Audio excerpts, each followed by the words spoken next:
Quiero presentar a los distinguidos ponentes que en este momento nos acompañan.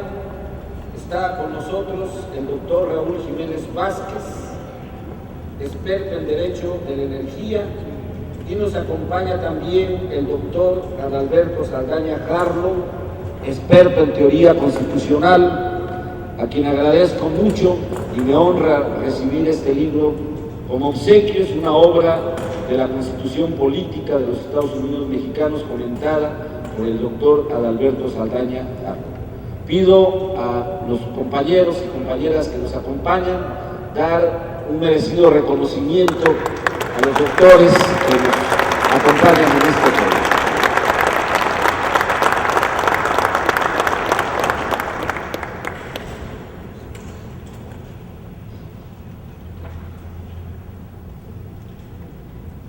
Dicho esto, vamos a entrar en materia. Como primer conferencista está el doctor Raúl Jiménez Vázquez, licenciado en Derecho, con mención honorífica por la Facultad de Derecho de la Universidad Nacional Autónoma de México, en la que igualmente cursó estudios superiores de especialización, maestría y doctorado, obteniendo el grado académico de doctor en Derecho con mención honorífica. Durante más de 20 años prestó sus servicios en la Administración Pública Federal, ocupando, entre otros, los siguientes cargos: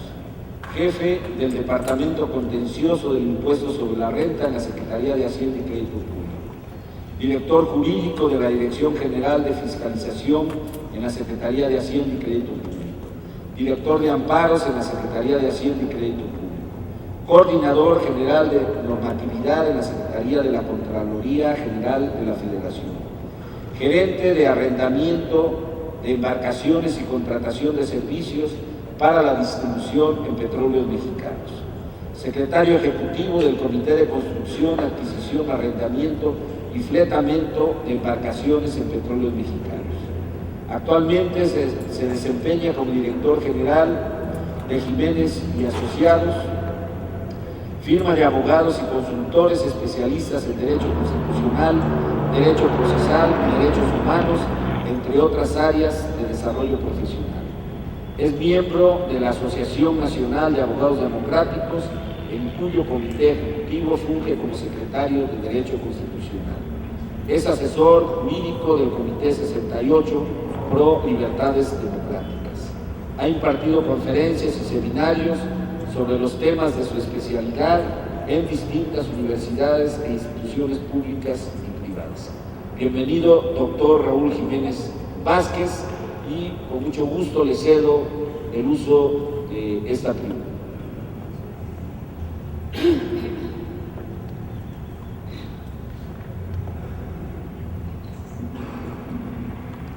Honorable Presidium, distinguida concurrencia, amigas y amigos todos. Agradezco profundamente la amable invitación de nuestro amigo y compañero el diputado Almazán para participar en este extraordinario, en este relevante foro, con un tema que he calificado como el marco jurídico constitucional de la industria petrolera nacionalizada.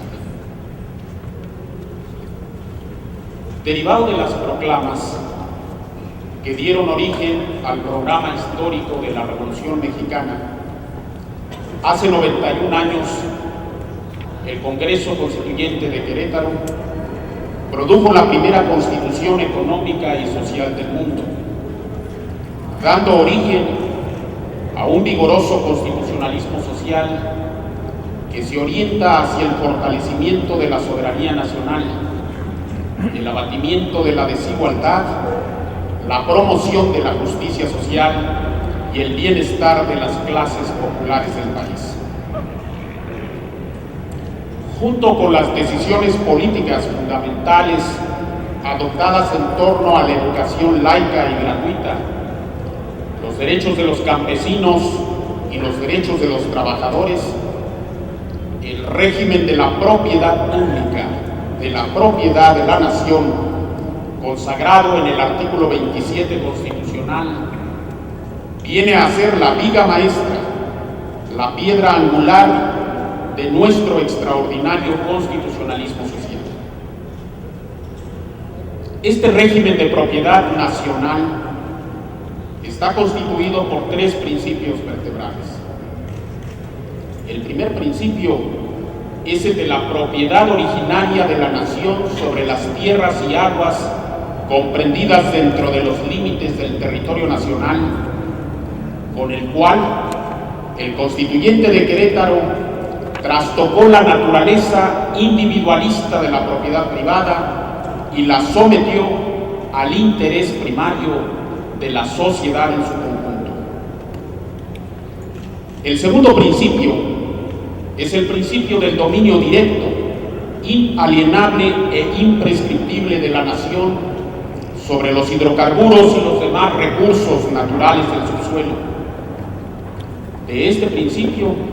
se desprende que el petróleo de los mexicanos no es un simple commodity, no es una mera mercancía comercial ceñida a las leyes de oferta y demanda, sino que se trata de un recurso natural de carácter estratégico cuyo manejo concierne a la sociedad en su conjunto y no solo a unos cuantos privilegiados, por lo que no debe sujetarse al arbitrio de intereses privados,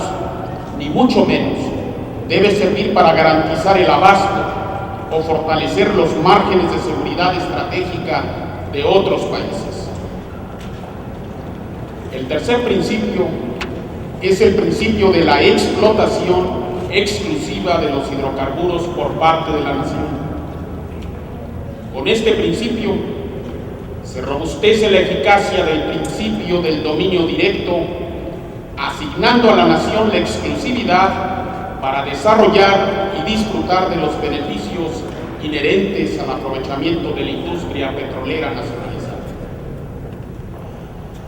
El petróleo es un verdadero crisol. Es un molde en el que se funden o cristalizan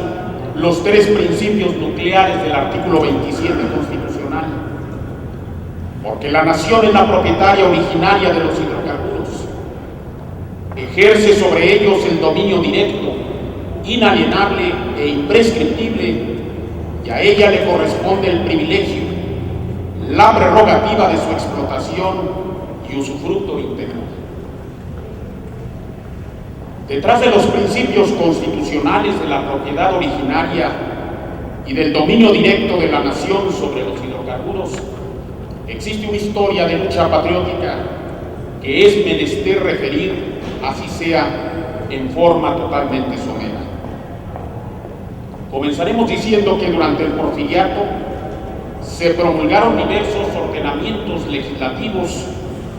disponiendo que el dueño del suelo también lo era automáticamente de la riqueza del subsuelo.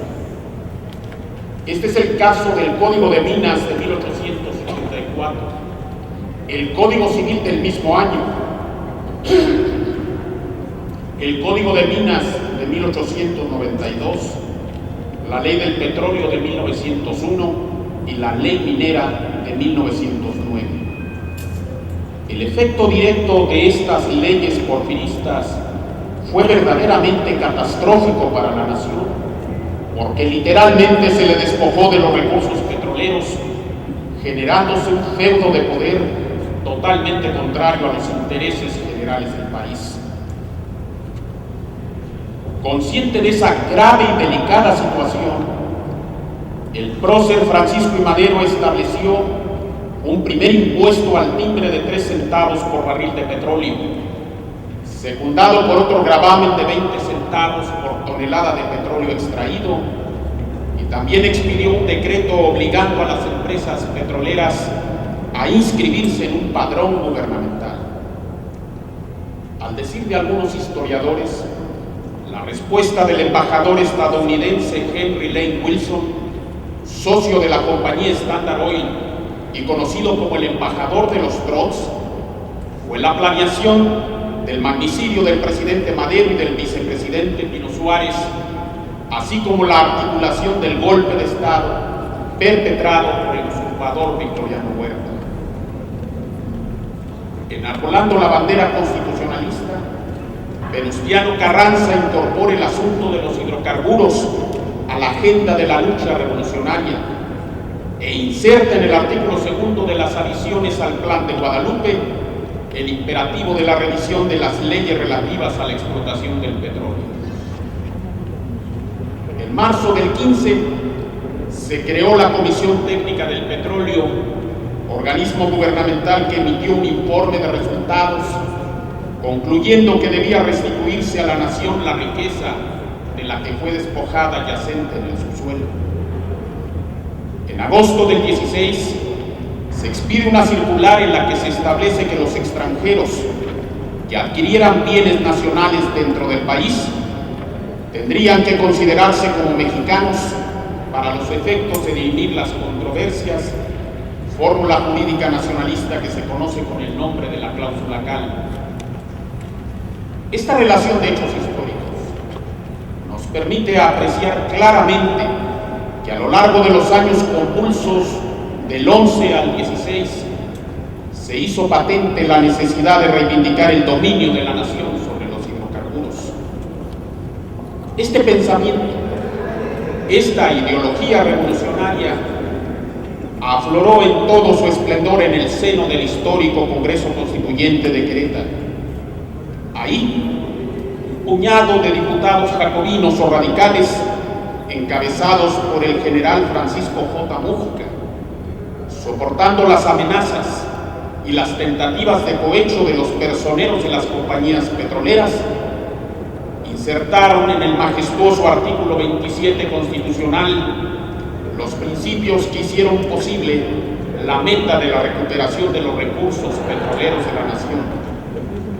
El principio de la propiedad originaria de la nación sobre tierras y aguas y el principio del dominio directo, inalienable e imprescriptible, del dominio radical, del dominio absoluto de la nación sobre todos los recursos naturales ubicados en nuestro subsuelo. Esa epopeya jurídica del artículo 27 constitucional motivó el desconocimiento de la Constitución por parte de las compañías petroleras y llevó a la emisión de diversas amenazas invasivas por parte del gobierno de la Casa Blanca. Este gobierno se negó a reconocer al gobierno de Venustiano Carranza, aduciendo que no lo haría mientras subsistiera este artículo 27 constitucional. La respuesta de Carranza fue valiente en todos sentidos. Promovió la emisión de diversas disposiciones tendientes a imprimir efectividad al principio del dominio directo de la nación, como lo fueron un decreto aumentando la carga impositiva a las petroleras y la emisión de una reglamentación del artículo 27 constitucional en febrero de 1918.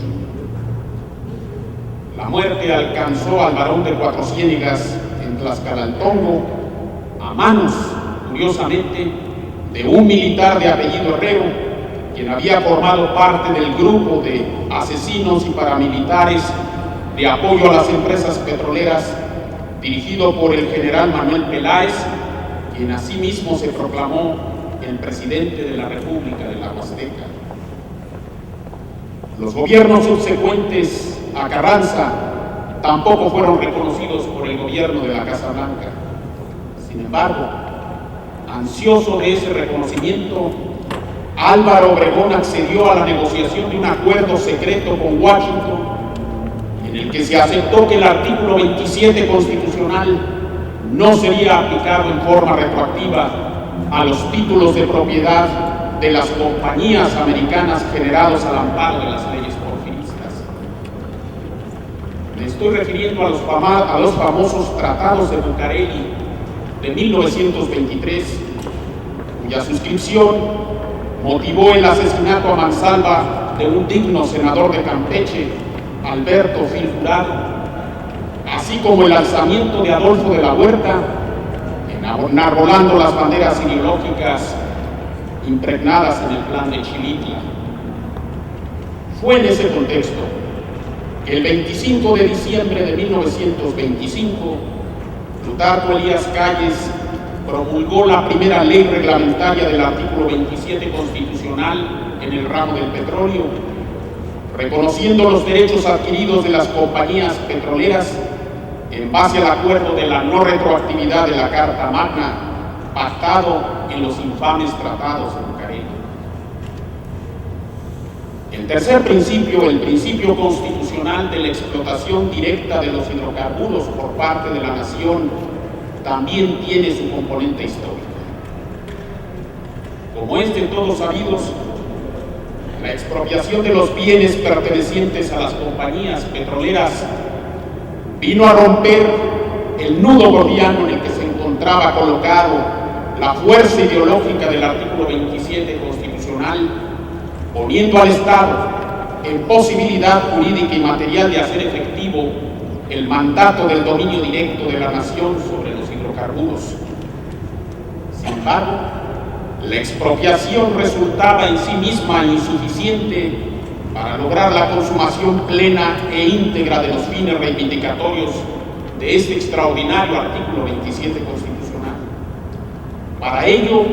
se requería dar un salto cualitativo. Se requería dotar a la nación de otra herramienta de carácter estratégico, el principio de la explotación directa de los hidrocarburos por parte de ella misma. Este principio no fue consignado como tal por el constituyente de 17. Su agregamiento a la ley fundamental fue la consecuencia ineludible de la expropiación petrolera decretada por el gran presidente Lázaro Cárdenas. Efectivamente, una vez que las empresas petroleras abandonaron el país y luego de haberse superado el estado de emergencia nacional que ellas provocaron,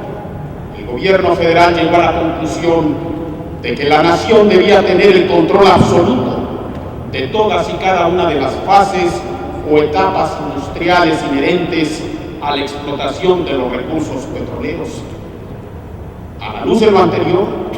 evidentemente debía eliminarse de todo a todo la participación de los inversionistas privados,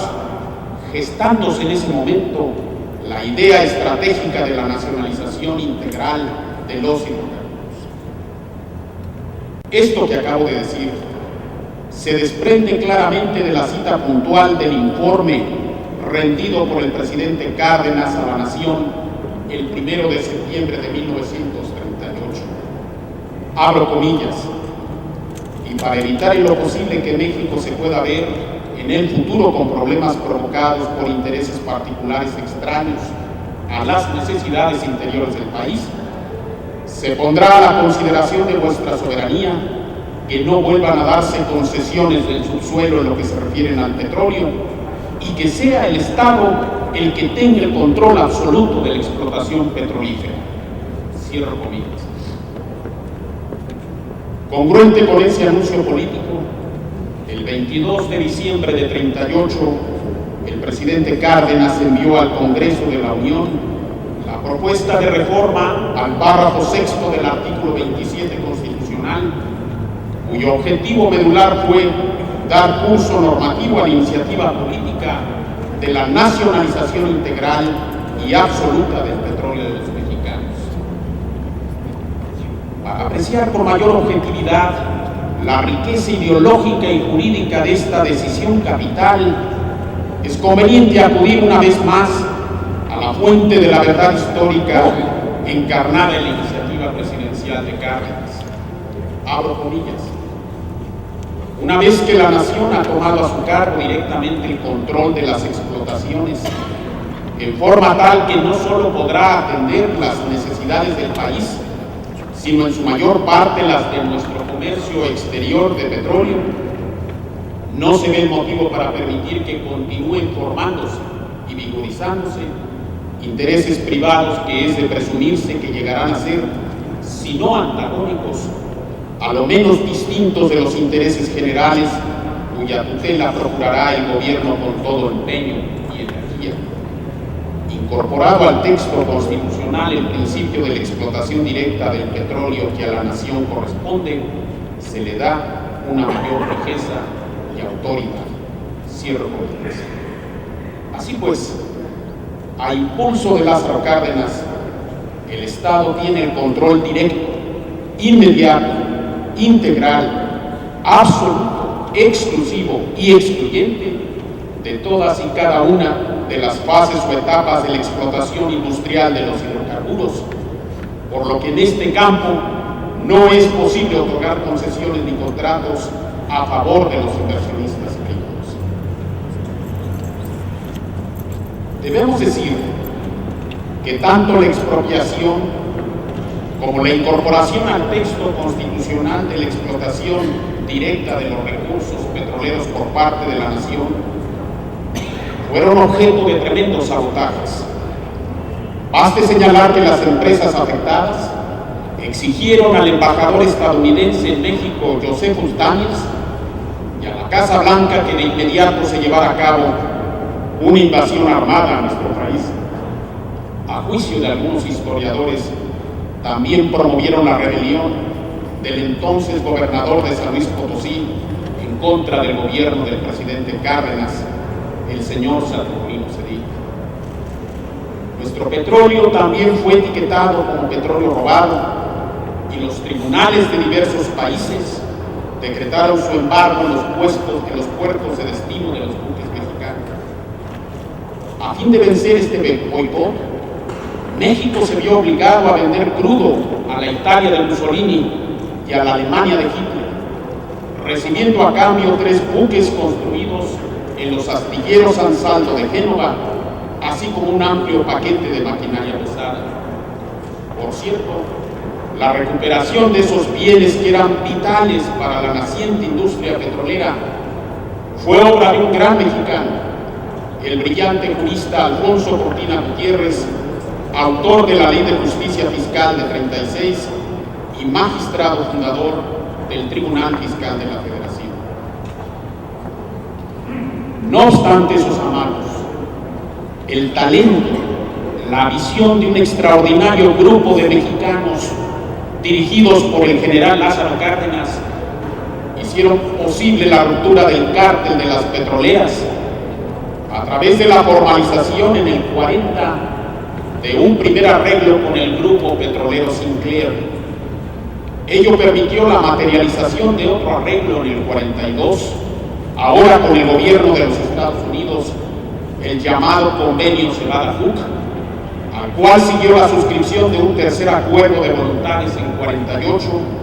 con las empresas petroleras coordinadas por la compañía inglesa y holandesa El Águila.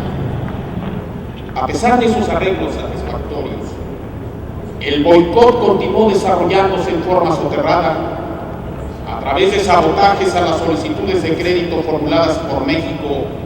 a diversas instancias crediticias internacionales. Al interior del Congreso norteamericano se formó un grupo de trabajo llamado Comité Wolverton, cuya conclusión final fue en el sentido de que los préstamos del Exim Bank de Estados Unidos podrían fluir hacia nuestro país siempre y cuando no fueran destinados a la solventación de las necesidades de nuestra naciente industria petrolera nacionalizada. Pese a la claridad y contundencia de la reforma constitucional cardenista y como consecuencia de las presiones ejercidas por el gobierno de Washington y por las compañías expropiadas en el 38, en los años 49 y 51 se otorgaron a las empresas petroleras del grupo Cima-Poli diversos contratos de riesgo, lo que vino a significar una amenaza latente para la integralidad de la industria petrolera nacionalizada. Estos contratos abarcaron una superficie de casi 4,000 kilómetros cuadrados. La remuneración a los contratistas se hizo consistir en el reembolso total sin plazo de vencimiento de los gastos e inversiones por trabajos ejecutados, más el 50% del valor de los hidrocarburos producidos por los pozos perforados, más una compensación entre el 15 y el 18-25% del valor de la producción a lo largo de un horizonte de recuperación de 25 años. Esto llevó al presidente Adolfo López Mateos a promover en enero del 60 una segunda reforma al párrafo 6 del 27 constitucional, estableciendo que en materia de petróleo no se otorgarán contratos ni subsistirán los que se hayan otorgado. La lectura de la exposición de motivos de esta importante enmienda constitucional no deja espacio para la duda o la interpretación en contrario. Abro comillas. Debe asentarse de una vez por todas, de manera indiscutible, en el artículo 27 constitucional, que no se otorgarán concesiones ni contratos, ni subsistirán los que se hayan otorgado, y que solo la nación podrá llevar a efecto la explotación de esos productos en los términos que señale la ley reglamentaria al respecto. Cierro comillas. Es preciso aclarar que estos contratos de riesgo fueron cancelados por el Gobierno de México, siendo director general de Pemex el licenciado Jesús Reyes Heroles, quien al respecto dijo lo siguiente en el informe rendido el día 18 de marzo del 70, abro comillas: ningún disimulo, ninguna simulación jurídica, ninguna interpretación dudosa de la ley, sino su cumplimiento claro y cabal, que siente las bases para que la política petrolera de México tenga un futuro siempre a la altura de las luchas que el pueblo de México llevó a cabo al consumarse la expropiación petrolera. Cierro comillas. La prohibición expresa de los contratos de riesgo fue complementada por el presidente López Mateos con otra iniciativa de modificación al artículo 27 constitucional contenida en el mismo paquete legislativo, por virtud de la cual se dispuso que el dominio directo de la nación sobre los recursos del subsuelo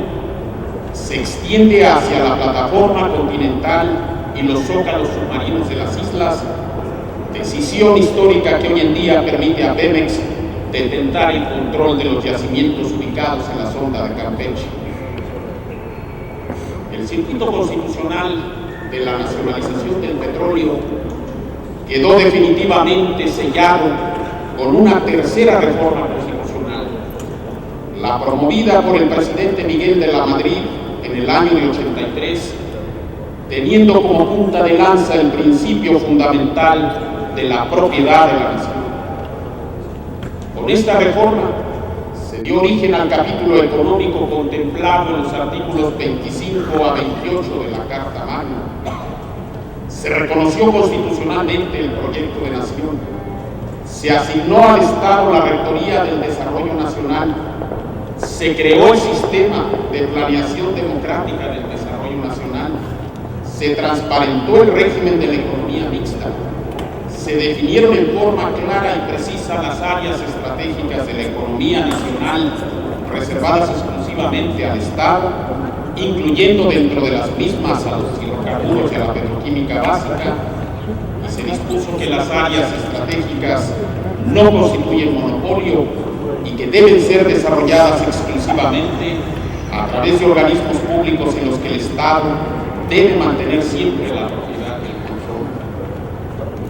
Dado que las áreas estratégicas son actividades económicas o áreas del desarrollo nacional que revisten una importancia trascendental para el destino de la nación, esta reforma constitucional sirvió para confirmar que corresponde a la nación el desarrollo exclusivo, directo e integral de todas y cada una de las cadenas y procesos productivos que conforman el área estratégica de los hidrocarburos. Luego entonces, con este importante cambio normativo,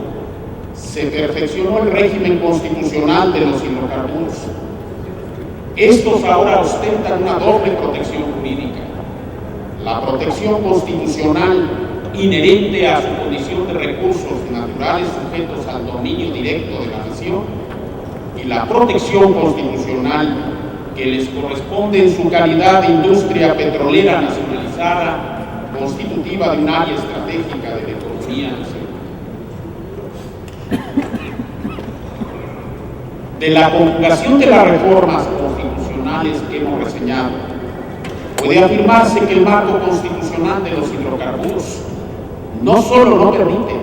sino que prohíbe tajantemente cualquier injerencia de las empresas, sean estas nacionales o extranjeras, en el desarrollo del área estratégica de la economía nacional, consistente en la exploración, la explotación, la refinación, la petroquímica básica, el almacenamiento, el transporte, la distribución y la venta de primera mano del petróleo y sus derivados. Es por eso que Pemex no puede ni debe emitir acciones para cotizar en bolsa. Es por eso que Pemex no puede ni debe celebrar joint ventures, asociaciones o alianzas estratégicas, ni aceptar acompañamiento alguno de sus competidores, ni suscribir contratos de riesgo tendientes a compartir las reservas o los resultados de la producción petrolera, sin importar que los yacimientos se encuentren ubicados en tierra firme, en aguas someras, en aguas profundas o en aguas ultraprofundas. Es por eso que Pemex no puede ni debe permitir que inversionistas privados realicen trabajos de maquila o de outsourcing en el campo de la refinación ni en ninguna otra de las cadenas productivas que integran la industria petrolera nacionalizada. El artículo 27 constitucional se remite a una ley reglamentaria a efecto de establecer la forma y términos en que la nación debe llevar a cabo la explotación directa, inmediata, absoluta, integral, exclusiva y excluyente del petróleo. De esto colegimos que el artículo 27 constitucional y su ley reglamentaria en materia de petróleo conforman una unidad indisoluble, un bloque jurídico inseparable, en el que descansan el edificio normativo y la legitimidad política de la industria petrolera nacionalizada. El cercenamiento o la desnaturalización de los principios de la ley reglamentaria conllevaría automáticamente la mutilación o el desvirtuamiento de los mandatos emanados de la ley fundamental de los mexicanos. Fue así como a fines de noviembre del 58 y a título de último acto de gobierno del presidente Adolfo Ruiz Cortines, que se promulgó la vigente ley reglamentaria del artículo 27 constitucional en el ramo del petróleo,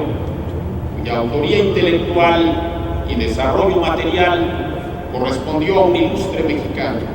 un gran ideólogo, un eminente jurista, el maestro Narciso Bassols, primer secretario de Hacienda del gabinete del presidente Cárdenas. Interpretando fielmente la letra y el espíritu del artículo 27 constitucional, en esta ley reglamentaria se desarrolló en plenitud el principio supremo de la explotación directa, exclusiva y excluyente de los hidrocarburos por parte de la nación, desplegándose una visión integral e integradora de la industria petrolera nacionalizada, sustentada en los siguientes apotegmas jurídicos. El primero reza que corresponde a la nación el dominio directo, inalienable e imprescriptible de todos los carburos de hidrógeno que se encuentren en el territorio nacional. El segundo principio afirma que solo la nación, por conducto de Pemex, podrá llevar a cabo las distintas explotaciones de los hidrocarburos que constituyen la industria petrolera nacionalizada. El tercer apotegma nos dice que la industria petrolera nacionalizada es de utilidad pública. Y el cuarto asevera que la industria petrolera nacionalizada es de jurisdicción federal, es decir, compete exclusivamente a la federación. Partiendo de ese alcance integral e integrador, el concepto constitucional de la industria petrolera, en el artículo 6 de la ley reglamentaria del 27 constitucional en el ramo del petróleo, se prescribe que la intervención de los empresarios se debe circunscribir a la sola celebración y ejecución de los contratos de obras y servicios que Pemex requiera para la mejor ejecución de sus actividades. La presencia de los inversionistas privados en el conjunto encadenado de la industria petrolera nacionalizada se debe limitar a la mera ejecución de obras y servicios, bajo la subordinación, en beneficio de él y por cuenta y orden de Pemex, sin que tal colaboración en ningún caso conduzca a la merma del poder de dirección, operación y control de los procesos de la explotación industrial reservada a la nación. En ese marco de consideraciones, creemos oportuno señalar que los contratos de servicios múltiples y los contratos para el mantenimiento y la operación de ductos suscritos por Pemex no son acordes al bloque constitucional de la industria nacionalizada del petróleo, puesto que los contratistas tienen la capacidad de incidir en la conducción de las actividades de planeación y operación que son propias del organismo petrolero. Bajo este modelo de concertación de voluntades, los inversionistas privados están en aptitud de desplegar un conjunto de poderes jurídicos y operativos que son francamente exorbitantes. Su objetivo estratégico es sustituir a Pemex, total o parcialmente, en el desarrollo de las etapas productivas del petróleo, lo que de ninguna manera encuadra dentro del alcance limitado y subordinado del rol que en su caso les corresponde desempeñar si se estuviese en presencia de genuinos contratos de obra pública a precios unitarios o a precios exactos. De lo expuesto, podemos concluir que las limitaciones o candados que inhiben la participación de los inversionistas privados en el desarrollo de la industria petrolera nacionalizada, incluyendo la prohibición absoluta de los contratos de riesgo, emanan directamente de los artículos 25, 27 y 28 constitucionales. Por tanto, es inexacto que tales restricciones pueden ser desvanecidas mediante una simple reforma a la ley reglamentaria del 27 constitucional en el ramo del petróleo. La enmienda legislativa que en tal sentido llegara a instrumentarse violaría flagrantemente las decisiones políticas fundamentales aplicables a los hidrocarburos en su doble condición de recursos naturales sujetos al dominio directo de la nación y de industria nacionalizada constitutiva de un área estratégica de la economía nacional. También sería complicatoria de las decisiones políticas fundamentales plasmadas en la norma constitucional en torno a la soberanía popular, el proyecto de nación, la rectoría del Estado y el régimen de la economía mixta. Se trataría, pues, de una reforma manifiestamente contraria al principio de la supremacía constitucional establecido en el artículo 133 constitucional, del cual se desprende que las leyes que expide el Congreso de la Unión no pueden ni deben contradecir o vulnerar los mandatos de nuestra Carta Magna. El eventual cambio normativo al que nos estamos refiriendo igualmente aparejaría diversas consecuencias jurídicas que es menester resaltar en este foro. La primera se deriva del hecho de que la presencia de inversionistas en las actividades tendientes a la explotación industrial de los hidrocarburos generaría una industria petrolera privada, paralela a la industria petrolera nacionalizada, al cargo de la nación y desarrollada por conducto de Pemex. La primera, la industria petrolera privada, asumiría la forma de un negocio 100% propiedad de particulares y se regiría por las normas inherentes al derecho privado. Es decir, en este contexto, los inversionistas ni siquiera tendrían la obligación de tramitar y obtener una concesión administrativa exactamente como sucedía antes del surgimiento de nuestro histórico artículo 27 constitucional. La segunda, la industria petrolera nacionalizada seguiría manteniendo su calidad de industria sujeta al principio de la utilidad pública y estaría ceñida a la normatividad de derecho público derivada de los artículos 25, 27 y 28 constitucionales. ¿Cómo se justificaría esa magna incongruencia? ¿Cómo se explicaría que el aprovechamiento de un recurso estratégico de los mexicanos, como lo es el petróleo, estuviese sujeto a dos regímenes jurídicos distintos y contrarios entre sí? Uno, enmarcado en la lógica jurídica de los intereses privados, y otro, aferrado a las categorías constitucionales de la soberanía popular, el proyecto nacional, la rectoría del Estado, la economía mixta, la utilidad pública, el interés social y la seguridad energética de nuestro país. Por otra parte, la industria petrolera privada competiría dentro del mercado mexicano en condiciones totalmente ventajosas y desleales frente a la industria petrolera nacionalizada. Efectivamente, al no estar regida por la normatividad gubernamental, la industria petrolera privada abatiría costos y obtendría los beneficios de las economías de escala, cosa que la industria petrolera nacionalizada no puede hacer a cabalidad hoy en día, porque sobre ella, lo sabemos, gravita una pesada carga regulatoria y un control gubernamental a todas luces elevado. Para ejemplificar esta asimetría jurídica que trasciende la estructura de los costos, baste mencionar que bajo ciertos supuestos Pemex tiene la obligación de licitar y adjudicar sus contratos de obras, adquisiciones y servicios, observando las reglas pactadas en el capítulo de compras de gobierno del Tratado de Libre Comercio de América del Norte, mientras que la industria petrolera privada no tiene que ceñirse a estas reglas de las compras de gobierno imperantes en la zona norteamericana de libre comercio. A nadie escapa que debido a esas incongruencias, a esas asimetrías normativas, conjuntadas con las absurdas restricciones hacendarias que impiden a Pemex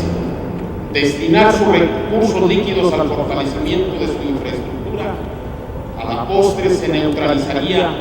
y se volvería insostenible la idea de la existencia de la industria petrolera nacionalizada,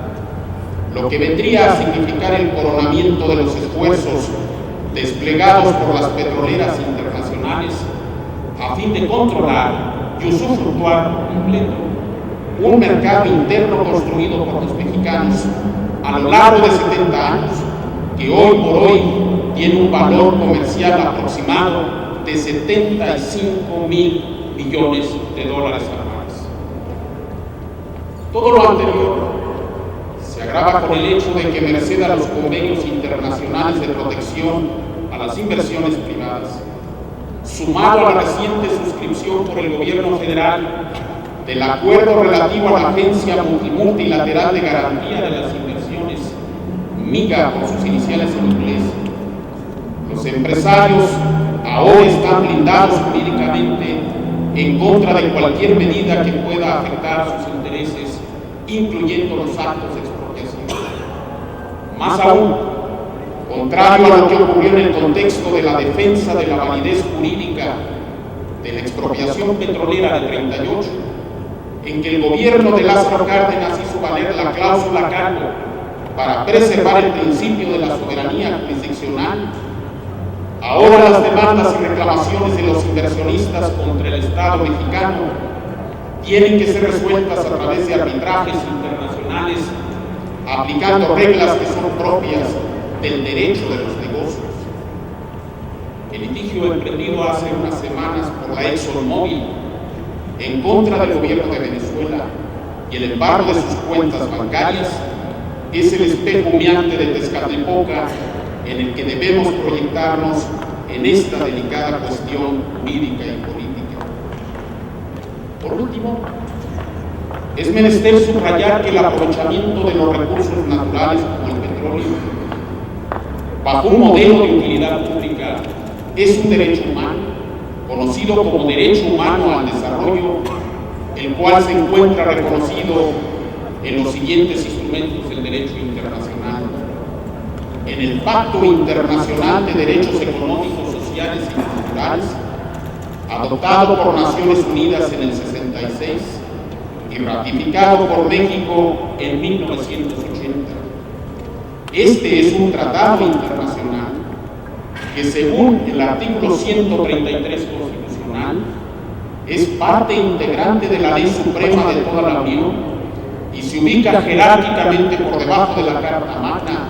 y por encima del resto del orden jurídico nacional. En el artículo primero, párrafo segundo, en el pacto en cita se contemplan dos principios medulares. El primero indica que los pueblos pueden disponer libremente de sus riquezas y recursos naturales. El segundo marca que en ningún caso puede privarse a un pueblo de sus propios medios de subsistencia. El segundo instrumento es la declaración adoptada por Naciones Unidas en diciembre de 1986, en la que se estipula que el derecho humano al desarrollo implica el ejercicio del derecho inalienable de los pueblos a la plena soberanía sobre todas sus riquezas y recursos naturales. En este contexto, la pretendida reforma a la ley reglamentaria del artículo 27 constitucional en el ramo del petróleo sería nula de pleno derecho en el ámbito del derecho internacional general, porque a través suyo se violentaría el derecho humano al desarrollo, siendo este un principio jus cogens, una norma imperativa de derecho internacional general que no admite acuerdo contrario y que solo puede ser modificada por una norma posterior de derecho internacional general que tenga ese mismo carácter. Para concluir, es oportuno recordar las palabras consignadas el 9 de marzo de 38 en los apuntes del presidente Lázaro Cárdenas. Abro comillas: México tiene hoy la gran oportunidad de librarse de la presión política y económica que han ejercido en el país las empresas petroleras que explotan para su provecho una de nuestras mayores riquezas, como es el petróleo, las cuales han estorbado la realización del programa social señalado en la Constitución política. Cierro comillas. Aprecio mucho la bondad y gentileza con que han escuchado mis palabras. Muchas gracias.